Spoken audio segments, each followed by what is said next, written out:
Dobrodošli na video kurs osnovnih veština prve pomoći. Pred nama je serijal sačinjen od 7 kratkih filmova u kojima će biti prikazano kako postupati onda kada je naša pomoć potrebna drugima.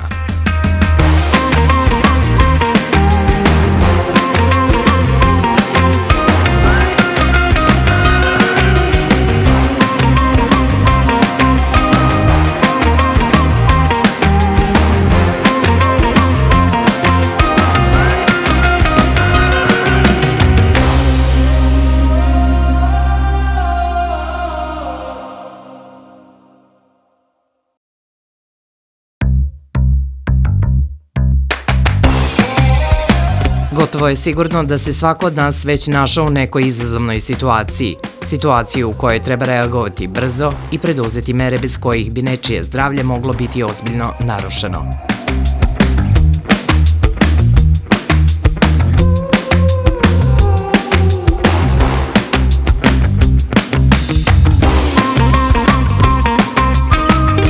Nezgode, povređivanja ili pogoršanje postojećih obolenja, nažalost, dešavaju se svakodnevno i nemaju sve isti ishod.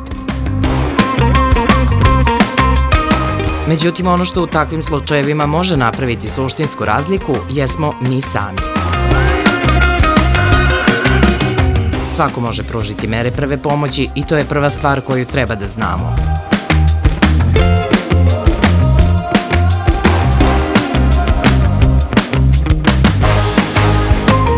Naše veštine, spremnost i prisebnost nekada su čak i presudni u kriznim momentima. Iz tog razloga, usvajanje znanja iz ove oblasti i njihova pravilna primjena predstavljaju važnu kariku u lancu lečenja. Istovremeno, to je izraz brige za ljude oko nas. To je dokaz solidarnosti, kao i način kojim povećavamo sigurnost čitave zajednice u kojoj živimo.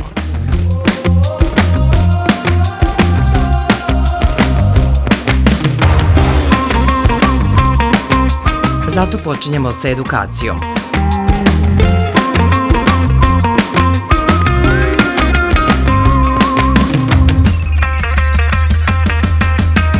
U današnjoj lekciji obradit ćemo temu otvorene povrede krvavljenja.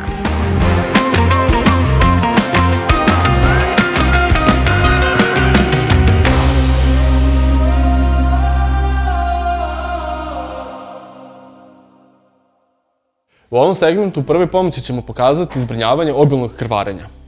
Kada osoba ima obilno krvarenje ili duboku posekotinu, prvo što radimo je podižemo ruke i noge i postavljamo položaj, ležeći položaj u položaju autotransfuzije. Sljedeće što radimo, uzimamo sterilnu gazu, otvaramo i postavljamo preko povrede. Sljedeće, uzimamo zavoj i počinjemo zbrinjavanje. Moramo da zatvorimo i gornji deo gaze kako ne bi došlo do infekcije. Kada znamo da je obilno krvarenje, uzimamo dodatni kompresivni zavoj, postavljamo direktno preko rane i nastavljamo previjanje.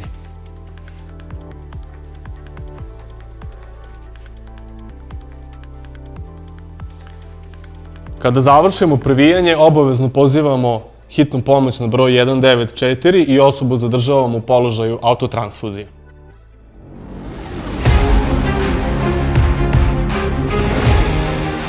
Najkraće rečeno, spoljašnje krvarenje predstavlja isticanje krvi iz organizma usled oštećenja krvnog suda.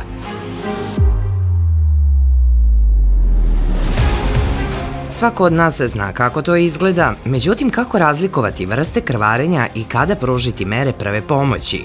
To su pitanja na koje tražimo odgovor. Krvarenja možemo podeliti po više kriterijuma, ali u ovoj lekciji navešćemo 3 osnovna: arterijsko, vensko i kapilarno.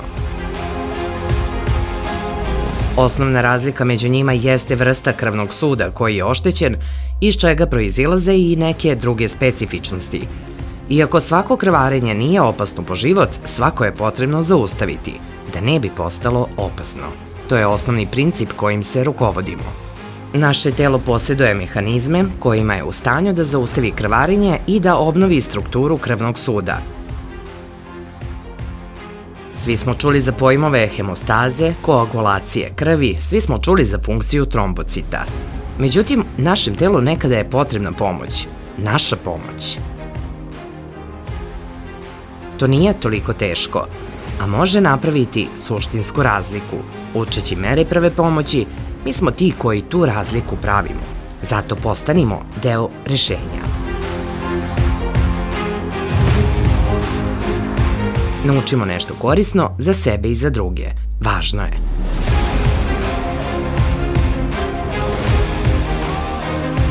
Važno je zato što na taj način postajemo deo brzog odgovora na izazove sa kojima se možemo suočiti.